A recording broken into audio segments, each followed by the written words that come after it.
બેસો. જય શ્રી કૃષ્ણ. જય શ્રી કૃષ્ણ. બેસો. ચલો છોકરાઓ, આપણે આગળના વિડીયોમાં કેટલી સુધીની ચર્ચા કરી હતી? તો પી વિભાગના સમૂહ 13 થી માંડીને સમૂહ 18, ફરીથી એકવાર પી વિભાગના સમૂહ 13 થી માંડીને સમૂહ 18, એમાં 13 અને 14 કયા હતા? તો એ 11 સાયન્સમાં આવી ગયા. અને એના પછી 15 થી 18 જે છે આપણે આ ચેપ્ટરમાં ભણવાના છે. હું ફરીથી એકવાર ક્લિયર કરી દઉં કે અહીંયા જે આપણે પ્રસ્તાવના લખી હતી એ પ્રસ્તાવના કઈ હતી? તો પી વિભાગના તત્વોની જનરલ પ્રસ્તાવના હતી. તો ફરીથી એકવાર આપણે રિપીટ કરી દઈએ. ચલો ભારદ્વાજ, નિકી, બોલતા રહેજો સાથે. વ્યાખ્યા, તો પી વિભાગના તત્વોની વ્યાખ્યા કઈ હતી? સરસ. તત્વમાં ઉમેરાતો અંતિમ ઇલેક્ટ્રોન કઈ કક્ષકમાં દાખલ થાય? પી કક્ષકમાં દાખલ થાય. એને શું કહેવાય? પી વિભાગના તત્વો કહેવાય. બીજા નંબરનો મુદ્દો કે ભાઈ પી વિભાગના તત્વો કેટલેથી કેટલી સુધી વિસ્તરેલા હોય? તો સમૂહ 13 થી માંડીને સમૂહ 18. કુલ કેટલા સમૂહ હોય? તો 13, 14, 15, 16, 17 અને 18. ટોટલ 6 સમૂહ જોવા મળે. એના પછી સંયોજકતા કક્ષાની સામાન્ય ઇલેક્ટ્રોન રચના કઈ હતી? સરસ. ns2np1 થી ns2np6, અથવા શોર્ટમાં બોલીએ તો કઈ થાય? ns2np1 to 6. ઓકે. ચલો એના પછી નીચે, તો એના પછીનો મુદ્દો કયો હતો? કે ભાઈ પી વિભાગના તત્વો જે છે એમાં ઘણા બધા જે અસર કરતા પરિબળો છે એને આપણે ગઈકાલે ડિટેલમાં ચર્ચા કરી હતી. અને ગઈકાલનો જે વિડીયો હતો એ પણ ખાસ અગત્યનો હતો. તો આપણે એ મુદ્દામાં શું ચર્ચા કરી હતી? પહેલો પરમાણુ કદ. હવે પરમાણુ કદની વ્યાખ્યા આપણે નીચે જોઈએ. નીચે તરફ જતા પરમાણુ કદ વધતું જાય છે. એના પછી બીજા નંબરનું આયનીકરણ એન્થાલ્પી, ત્રીજું હતું ઇલેક્ટ્રોન પ્રાપ્તિ એન્થાલ્પી, અને એના પછી ચોથું કયું હતું? વિદ્યુત ઋણતા. એના પછી ઘણા બધા વિવિધતાના કારણો જોયા. વિવિધતાના કારણો ખાસ અગત્યના હતા. શું હતું? કે ભાઈ બીજા આવર્તના તત્વોમાં ડી કક્ષક કેવી હતી? ગેરહાજર. જ્યારે ત્રીજાથી સાતમા આવર્તમાં, બીજા આવર્તમાં ડી કક્ષક ગેરહાજર અને ત્રીજાથી સાતમા આવર્તમાં શું હતું? ડી કક્ષક જે છે એ હાજર જોવા મળે. એના પછી બીજું એક કારણ હતું કે ભાઈ પી વિભાગના તત્વો થોડા ચવાણા જેવા હોય. મેં ગઈકાલે આવો શબ્દ યુઝ કરેલો. એનો મતલબ શું થાય?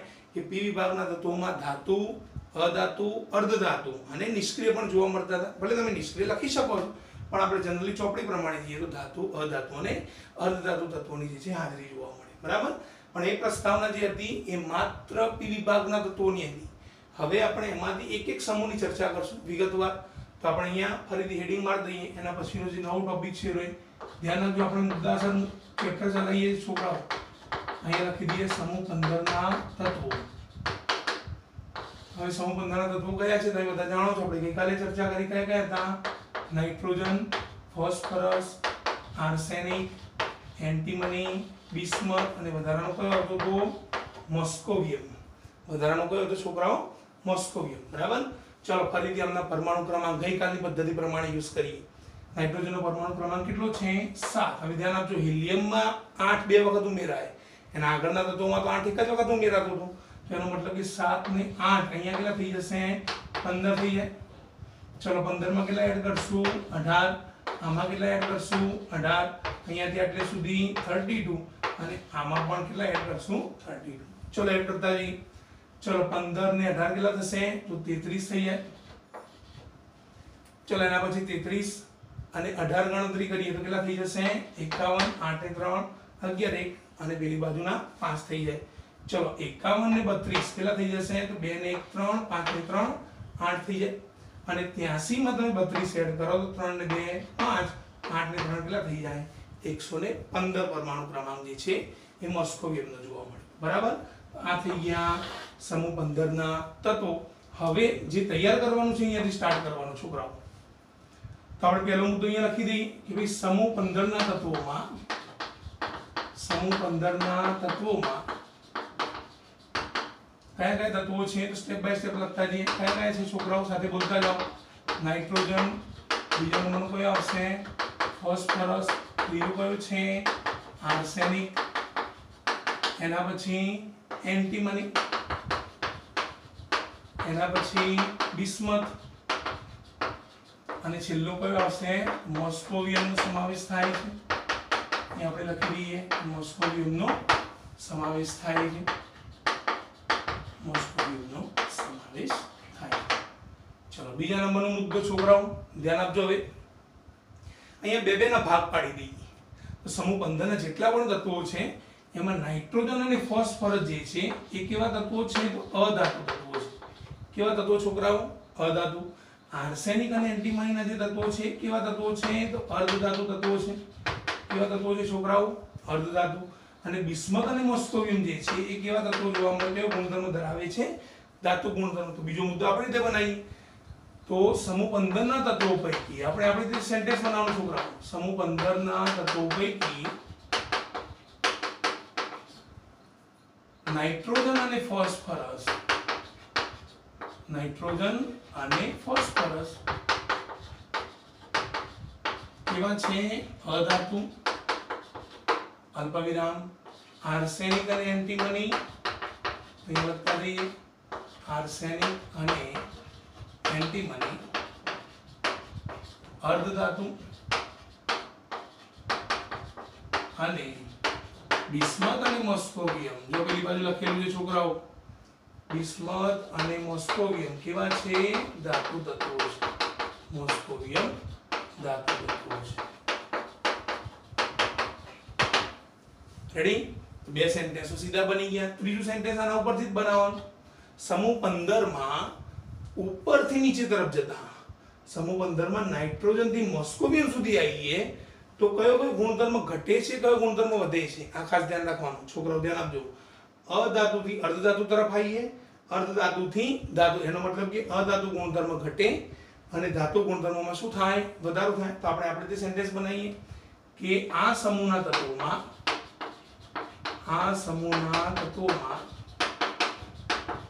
ઉપરથી નીચે તરફ જતા, ઉપરથી નીચે તરફ જતા કયા કયા ગુણધર્મો છે બોલતા રહો?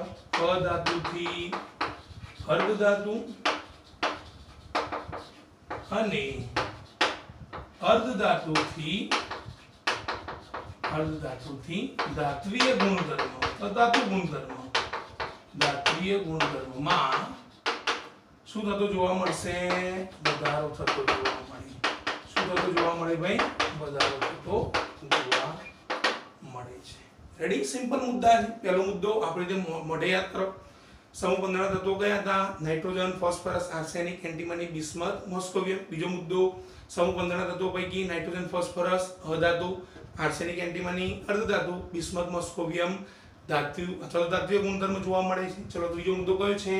આ સમૂહના તત્વોમાં ઉપરથી નીચે તરફ આવી એમ અધાતુથી અર્ધધાતુ અને અર્ધધાતુથી ધાત્વિય ગુણધર્મ શું થતો જોવા મળે છે? વધારો. ધાત્વિય ગુણધર્મ શું થતો જોવા મળે? વધારો. એનો મતલબ એ થયો કે સમૂહ 15 માં નીચે તરફ આવશું તો બધા ધાતુ ગુણધર્મ, ધાતુ તત્વો જોવા મળશે. ઉપર તરફ જઈએ તો શું થાય? અધાતુ ગુણધર્મ જોવા મળે. આના ઉપરથી ઉલટું સેન્ટેન્સ બનાવે ને, નીચે તરફ જતા ધાતુ ગુણધર્મ વધે તો ઉપર તરફ જતા કયો ગુણધર્મ વધે? અધાતુ ગુણધર્મ વધે. નીચે તરફ જતા ધાતુ ગુણધર્મ વધે તો ઉપર તરફ જતા અધાતુ ગુણધર્મ જે છે એ વધતો જાય. ચલો હવે આ પરથી આ બહુ સરળ મુદ્દો છે અને બહુ ફની મુદ્દો છે છોકરાઓ, આવડે એવો છે. ચલો આમાંથી હવે ખાલી નાઇટ્રોજનની વાત, એક એક મુદ્દો ઉઠાવીએ આપણે. તો પહેલો આપણે શબ્દ લઈએ છીએ નાઇટ્રોજન. નાઇટ્રોજનનો મુદ્દો લખી દઈએ. ભારદ્વાજ. નાઇટ્રોજનનું વાતાવરણમાં પ્રમાણ આપણે જન્મજાત જાણીએ છીએ કેટલું છે? 78%. તો અહીંયા પહેલો મુદ્દો લખી દઈએ કે વાતાવરણમાં પ્રમાણ. નાઇટ્રોજનનું વાતાવરણમાં પ્રમાણ કેટલું જોવા મળશે? 78% જેટલું જોવા મળે. કેટલું જોવા મળે છે? 78%. ચલો બીજો મુદ્દો ખાસ યાદ રાખજો. આ તમે નહીં જાણ્યો છોકરાઓ. પૃથ્વીના પેટાળમાં નાઇટ્રોજન જે છે એ બે સંયોજિત સ્વરૂપે મળે છે. તો બે સંયોજનો સ્વરૂપે મળે. કેટલા સંયોજનો સ્વરૂપે મળે છોકરાઓ? બે સંયોજનો સ્વરૂપે જે છે એ મળતો જાય છે. એમાં પહેલો છે ચિલી સોલ્ટપીટર. છે વિચિત્ર નામ, શું આવે એવું. એક છે ચિલી સોલ્ટપીટર અને બીજા નંબરનો કયો છે? ઇન્ડિયન સોલ્ટપીટર. એક છે ચિલી સોલ્ટપીટર અને બીજા નંબરનો ઇન્ડિયન સોલ્ટપીટર. ચિલી સોલ્ટપીટરનું અણુસૂત્ર ખાસ યાદ રાખજો. આનું અણુસૂત્ર છે NaNO3. ઇન્ડિયન સોલ્ટપીટરનું અણુસૂત્ર ખાસ યાદ રાખો. કયું છે આનું? KNO3. હું જ્યાં હીરપુરાવાળા મારા જે વિદ્યાર્થીઓ છે એમાં ઘણીવાર યાદ રખાવું છું કે ભાઈ આ વસ્તુ યાદ રાખવી હોય તો ચાઇના શબ્દ યાદ રાખી દો.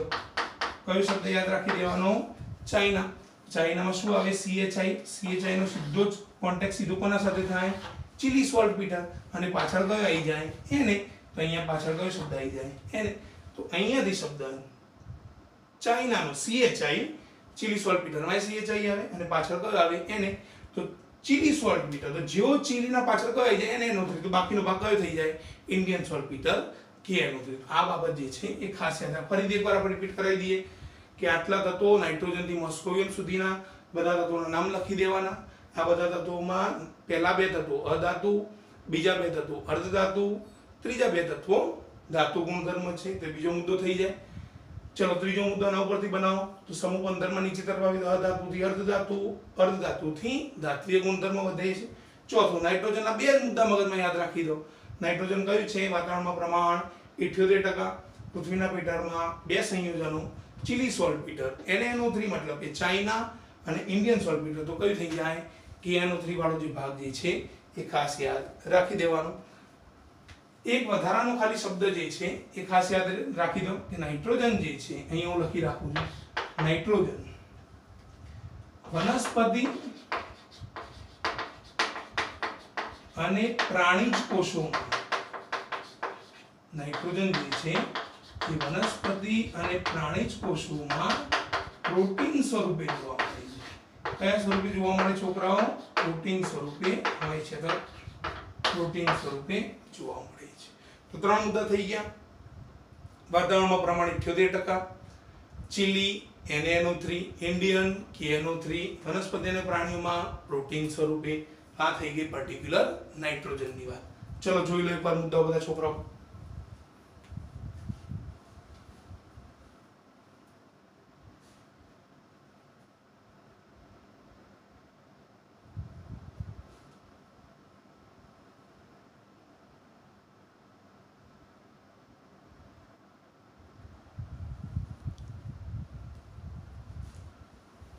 ચલો રેડી. નાઇટ્રોજનનું કામ પૂરું થઈ ગયું. નાઇટ્રોજન પછી બીજા નંબરનું તત્વ કયું છે છોકરાઓ? ફોસ્ફરસ. અહીંયાથી આપણે હવે ફોસ્ફરસની શરૂઆત કરી. તો બીજા નંબરનો મુદ્દો લખીએ અહીંયા આપણે ફોસ્ફરસ. ફોસ્ફરસ જે છે એ ખાસ અગત્યનો મુદ્દો છે. આમાંથી MCQ હંમેશા પૂછાતો હોય. હવે છેલ્લો આપણે આખો ટોપિક જ્યારે પૂરો થઈ જાય છોકરાઓ એ બધું ક્લિયર કરી દઈશ કે કયો ટોપિક IMP છે, કયો પરીક્ષામાં પૂછાય છે, કયો ગુજકેટ અને નીટ માટે ખાસ અગત્યનો છે. બરાબર. ફોસ્ફરસ જે છે એમાં માટે એક શબ્દ એના માટે યાદ રાખી દો કે ફોસ્ફરસ અથવા તો જેની સંજ્ઞા છે P એ ફોસ્ફેટ ખડકોનો મુખ્ય ઘટક છે. કયા ખડકો છોકરાઓ? ફોસ્ફેટ ખડકોનો મુખ્ય ઘટક છે. મુખ્ય ઘટક છે અને તે જુદા જુદા ખનિજો સ્વરૂપે મળે છે. એમાંથી સૌથી વધુ પ્રમાણ જો મળતું હોય તો એનું નામ છે એપેટાઇટ. કયું નામ છે? એપેટાઇટ. ખનિજો સ્વરૂપે મળે છે. હવે છોકરાઓ અહીંયા ધ્યાન રાખજો. એપેટાઇટ ખનિજોનું અણુસૂત્ર હું અહીંયા લખું છું, જેના ઉપરથી બીજા 3 અણુસૂત્રો બનશે. અહીંયાથી અણુસૂત્રોની શરૂઆત થશે ચેપ્ટરમાં. એપેટાઇટ ખનિજોનું અણુસૂત્ર છે CA9PO4 6 CaH2. ફરીથી એકવાર એપેટાઇટ ખનિજોનું અણુસૂત્ર કયું થાય? CA9PO4 6 CaH2, જ્યાં X બરાબર ફ્લોરીન મતલબ કે F, ક્લોરીન મતલબ કે Cl અને હાઇડ્રોક્સી મતલબ કે OH. X બરાબર કયા આવશે? ફ્લોરીન, ક્લોરીન અને હાઇડ્રોક્સી. તો આના ઉપરથી આપણે 3 અણુસૂત્રો બનાવી દઈએ. હવે ધ્યાન આપજો. X ની જગ્યાએ ફ્લોરીન, X ની જગ્યાએ ક્લોરીન, X ની જગ્યાએ OH મૂકતા જઈએ. ચલો 3 અણુસૂત્રો તમને આવડે છે છોકરાઓ? બોલતા રહો. 3 અણુસૂત્રો જે છે આપણે હેડિંગ મારી દઈએ. ચલો પહેલાનું અણુસૂત્ર કયું થશે? CA9, થોડું ઝડપ રાખો, PO4 6 CA9PO4 6 CaF2. Second number બોલો CA9PO4 6 CaCl2. અને ત્રીજું કયું થાય? CA9PO4 6 CaOH છે. OH માં શું કરશો નિકી બોલો? 2 છે પાછળ. હા સરસ. તો શું થઈ જાય? OH twice. બરાબર. ચલો આટલાનું નામ તો હતું એપેટાઇટ. એનો મતલબ કે આટલેથી આટલા સુધીનું નામ તો એપેટાઇટ થવાનું જ છે. પાછળ ફ્લોર મૂક્યો છે તો નામ કયું થઈ જાય? Floor appetite. નામ કયું થશે છોકરાઓ? Floor appetite. અહીંયા Cl છે તો કયું નામ થાય? ક્લોર એપેટાઇટ. આનું નામ કયું થઈ જશે છોકરાઓ ક્લોરેપેટાઇટ અને OH છે તો આનું નામ કયું થઈ જશે હાઇડ્રોક્સી એપેટાઇટ કયું નામ થાય હાઇડ્રોક્સી એપેટાઇટ બરાબર આ જે એક ખાસ ધ્યાન રાખવાનું ફોસ્ફરસનો એક મુદ્દો કયો ફોસ્ફેટ ખડકોનો મુખ્ય ઘટક બીજા નંબરે એપેટાઇટ ખનિજો સ્વરૂપે મળે અણુસૂત્ર કયું થાય Ca9BO6 CaX2 જ્યાં X FClN OH ચલો એના પછીના ત્રણ અણુસૂત્રો બની ગયા Ca9BO6 CaF2 F મૂકો તો ફ્લોરેપેટાઇટ Cl મૂકો તો ક્લોરેપેટાઇટ OH મૂકો તો હાઇડ્રોક્સી એપેટાઇટ તો પહેલો મુદ્દો બીજા નંબરનો આના જેવો જ છે જો પેલા પણ વનસ્પતિ અને પ્રાણીજ કોષો છે આપણે આગળ જોયેલું છે બાજુના બોર્ડમાં અહીંયા ફરીથી એકવાર આપણે છેલ્લે આખું રિપીટ કરાવી દઈશું અહીંયા આપણે લખી દઈએ કે ભાઈ વનસ્પતિ અને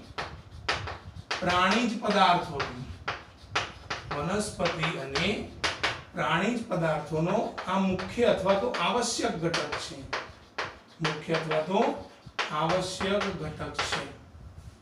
અને આ શબ્દ ખાસ યાદ રાખજો હાડકાં અને જીવંત કોષો જૂની ચોપડીમાં દાંત હતો અહીંયા શબ્દ બદલી નાખ્યો છે હાડકાં અને જીવંત કોષોમાં હાજર જોવા મળે ફરીથી એકવાર વનસ્પતિ અને પ્રાણીજ પદાર્થોનો મુખ્ય કે આવશ્યક ઘટક જે હાડકાં અને જીવંત કોષોમાં હાજર હોય અને મોસ્ટ આઈએમપી પ્રશ્ન ફોસ્ફરસમાંથી એક સંયોજન બને છે જેનું નામ છે ફોસ્ફોપ્રોટીન કયું નામ છે છોકરાઓ ફોસ્ફોપ્રોટીન આ ફોસ્ફોપ્રોટીન શેમાં હાજર હોય તો દૂધ અને ઈંડામાં હાજર હોય શેમાં હાજર હોય છે દૂધ અને ઈંડામાં હાજર હોય રેડી મગજમાં ઉતરી ગયું ફરીથી એકવાર વનસ્પતિ પ્રાણી પદાર્થોનો મુખ્ય આવશ્યક ઘટક હાડકાં અને જીવંત કોષોમાં હાજર અને ફોસ્ફરસમાંથી બનતું ફોસ્ફોપ્રોટીન શેમાં હાજર હોય દૂધ અને ઈંડામાં હાજર હોય તેનો મતલબ કે નાઇટ્રોજનનું કામ પૂરું થયું ફોસ્ફરસનું કામ પૂરું થયું હવે ત્રીજા નંબરના તો બાકીના ત્રણ આપણે સાથે લઈ લઈએ કયા છે આર્સેનિક એન્ટીમની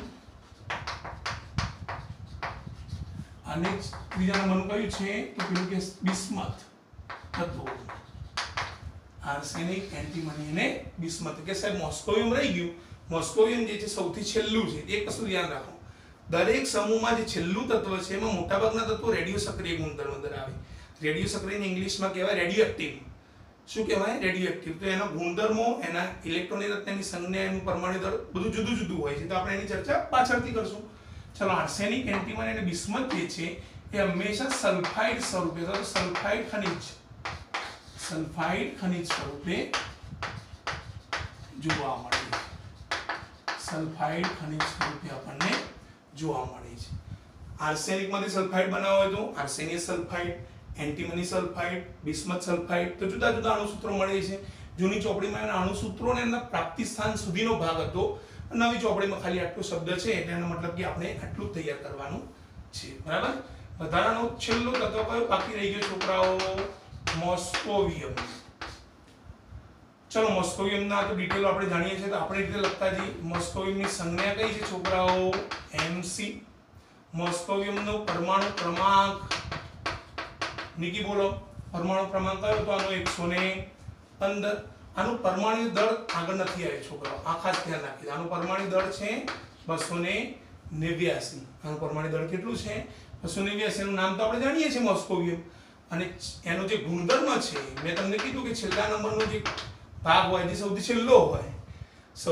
છેલ્લો હોય જેને ઉપર કોઈ જગ્યાએ ગુણધર્મમાં સેટ ન થતો હોય થોડો અલગ પડતો હોય તો આનો જે ગુણધર્મ છે એ છે રેડિયો સક્રિય કયો ગુણધર્મ ધરાવે છે રેડિયો સક્રિય અને છેલ્લો મુદ્દો છે એની ઇલેક્ટ્રોનની રચના છોકરાઓ આ તમારે ખાસ ધ્યાન રાખવાની છે ઇલેક્ટ્રોનની રચના બરાબર આની ઇલેક્ટ્રોન હું લખું છું અહીંયા આવશે રેડોન અહીંયા આવશે 5F14 6D10 7S2 7P3 જો પાછળ તો આવી ગયું આપણે ગઈકાલે મુદ્દો ચલાવ્યો ખબર છે આગળના વિડિયોમાં છોકરાઓ કયું હતું NS સમૂહ 15 ની કઈ હતી સામાન્ય સંયોજકતા કક્ષાની ઇલેક્ટ્રોન રચના NS2np3 એનો મતલબ કે છેલ્લે તો કયો આવે છે 7S2 7P3 આવવાનું જ છે બરાબર તો આ થઈ ગઈ radon 5F14 6D10 7S2 7P3 તો કે સાહેબ બધાની યાદ રાખવાની ના समूह 15 માં જે છેલ્લો તત્વ છે એ છેલ્લા તત્વની ઇલેક્ટ્રોનની રચના યાદ રાખવાની. તો કે સાહેબ સમૂહ 16 માં જે લિવરમોરિયમ આવે છે તો લિવરમોરિયમમાં શું કરવાનું? ભાઈ આમાં એક ઇલેક્ટ્રોન મૂકી દેવાનો. તો પેલાની લિવરમોરિયમની ઇલેક્ટ્રોન એટલે સમૂહ 16 માં જ્યારે આપણે ચલાવીશું વખતે કઈ લખશું? Radon 5f14 6d10 7s2. અચ્છા અહીંયા શું થાય? 7p4 એક ઇલેક્ટ્રોન સીધો આપણે એડ કરી દેવાનો. બરાબર? તો આ ખાસ ધ્યાન રાખવાનું. અને છેલ્લો મુદ્દો છે આમને ઇલેક્ટ્રોનની રચના. કઈ રચના હશે? ઇલેક્ટ્રોનની રચના આપણે જાણીએ છીએ. પહેલો મુદ્દો લખી દઈએ. સમૂહ 15 ના તત્વોની ઇલેક્ટ્રોન રચના કઈ થાય? તમે બધા જાણો છો, ગઈકાલે આપણે જોઈ લીધું. અહીંયા લખેલું છે 7 ની જગ્યાએ આપણે n મૂકી દઈએ તો કઈ થઈ જશે? ns2np3. કઈ થઈ જાય? ns2np3. હવે અહીંયા ધ્યાન આપજો. અહીંયા હું વધારાનું એક એક્સ્ટ્રા ડિટેલ ચલાવું છું. ns2 એનો મતલબ કે s. હવે આપણે બધા જાણીએ છીએ s કક્ષક એક જ આવે. ચલો p કક્ષક છે તો p કક્ષકમાં કેટલા ખાના આવે છોકરાઓ? 3 ખાના આવે. અહીંયા તો d કે f આપેલી નથી તો d f જ્યારે આવશે એ વખતે એની ચર્ચા કરશું. તો અહીંયા ns2 છે એનો મતલબ કે s કક્ષકમાં બે ઇલેક્ટ્રોન છે. એક અપ ડાયરેક્શન, એક ડાઉન ડાયરેક્શન, મતલબ કે ઉપરની દિશામાં, એક નીચેની દિશામાં, અથવા એક ક્લોકવાઇઝ, એક એન્ટી ક્લોકવાઇઝ. ઇલેક્ટ્રોનની દિશા હંમેશા આ રીતે ગોઠવાય. આપણે જ્યારે 11 સાયન્સના ચેપ્ટરો ચલાવીશું એ વખતે આપણે હાઉ-બાઉ, પાવલી અને હુનના નિયમમાંની ચર્ચા જે છે એ કરીશું. np3 તો અહીંયા p માં 3 ઇલેક્ટ્રોન છે. હવે હુનના નિયમ પ્રમાણે તમે 11 સાયન્સમાં ભણી ચૂક્યા. શું થાય?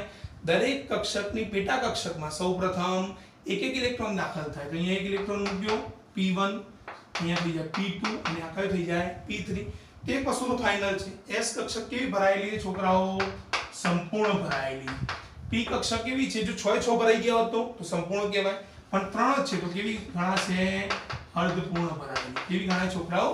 અર્ધપૂર્ણ. તો આપણે અહીંયા લખી દઈએ કે ભાઈ અહીંયા s કક્ષક સંપૂર્ણ છે અને p કક્ષક જે છે એ અર્ધપૂર્ણ ભરાયેલી છે. કદાચ ન વંચાય તો હું અહીંયા બોલું છું, એને ફોલો કરતા રહેજો. s કક્ષક સંપૂર્ણ અને p કક્ષક કેવી છે? અર્ધ. એક વસ્તુ યાદ રાખો, કોઈ પણ કક્ષક સંપૂર્ણ ભરાયેલી હોય તો એ સૌથી વધુ સ્ટેબલ, સ્થાયી કહેવાય. કોઈ પણ કક્ષક અડધી ભરાયેલી હોય તો પણ સૌથી વધુ સ્થાયી, સ્ટેબલ કહેવાય. એના મતલબ અહીંયા સંપૂર્ણ અર્ધપૂર્ણ બંને છે. તો આપણે શું લખી શકીએ કે એટલા માટે p વિભાગના તત્વો કેવા ગણી શકાય? સ્થાયી તત્વો છે. કેવા તત્વો છે? સ્થાયી તત્વો છે. બરાબર? આ વસ્તુ જે છે એને ખાસ ધ્યાન રાખવાની છોકરાઓ. ચલો ફરીથી એકવાર રિપીટ કરી લઈએ.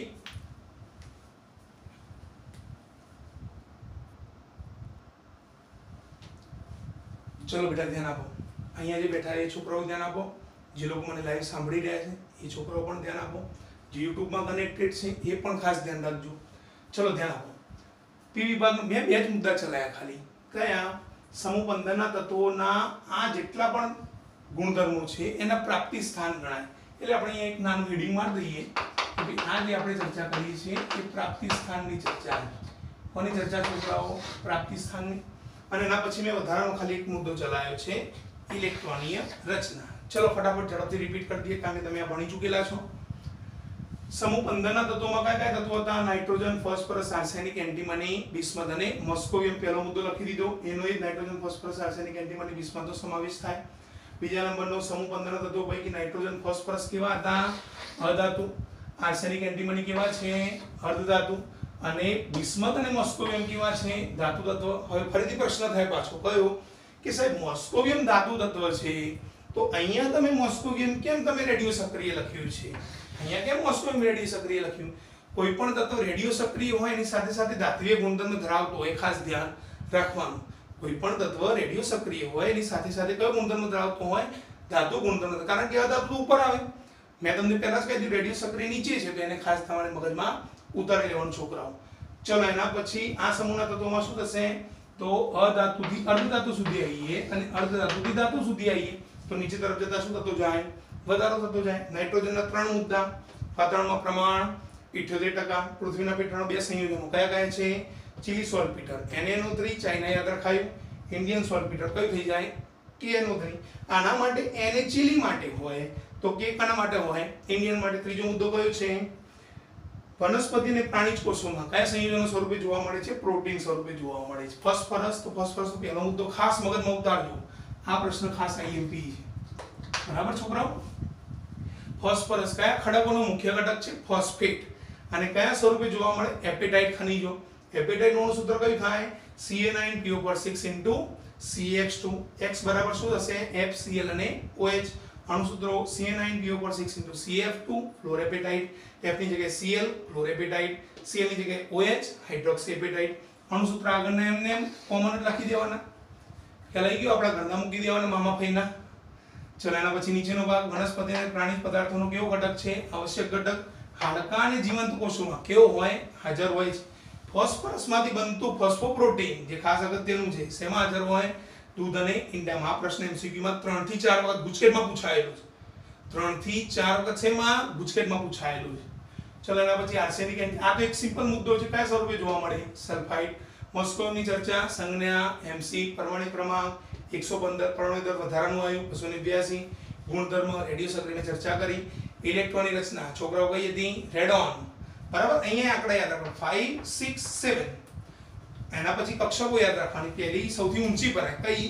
F પછી નીચી D પછી એના પછી S અને P વાળો ભેગો ભાગ છે તો 5F14 મતલબ કે F માં 14 ની કેપેસિટી ભરાઈ ગઈ 6D10 D માં 10 ની કેપેસિટી ભરાઈ ગઈ 7S2 S માં 2 ની કેપેસિટી ભરાઈ ગઈ અને 7P3 અર્ધપૂર્ણ છે એટલા માટે સ્થાયી હતો આપણે નીચે ચર્ચા કરી ચલો એના પછી વધારાનો મેં મુદ્દો ચલાવ્યો કક્ષક સંપૂર્ણ P કક્ષક અર્ધપૂર્ણ તત્વોની ઇલેક્ટ્રોન રચના P વિભાગની કઈ થાય NH2NP3 સોરી સમૂહ 15 ની NH2NP3 જેમાં S સંપૂર્ણ P અર્ધપૂર્ણ એટલે બધા જ તત્વો કેવા જોવા મળે છે સ્થાયી સંયોજનો સ્વરૂપે જે છે એ જોવા મળે હું ફરીથી એકવાર ક્લિયર કરી દઉં YouTube માં આ વસ્તુ ખાસ યાદ રાખજો YouTube માં મોટાભાગના ટીચરો ચાહે કેમિસ્ટ્રી ફિઝિક્સ બાયોલોજી મેથ્સ કોઈ પણ હોય મોટાભાગના ટીચરો આ ભાગ લખી દે છે લખી દીધા પછી એને પોઈન્ટર અથવા તો ચાર્ટની મદદથી આ વસ્તુ સ્ટેપ બાય સ્ટેપ સમજાવે છે અત્યારે તમને એ વસ્તુ ખબર ના પડે છોકરાઓ આ મારો પોતાનો જાત અનુભવ છે એટલા માટે હું તમને કહું છું કારણ કે હું આ ફિલ્ડમાં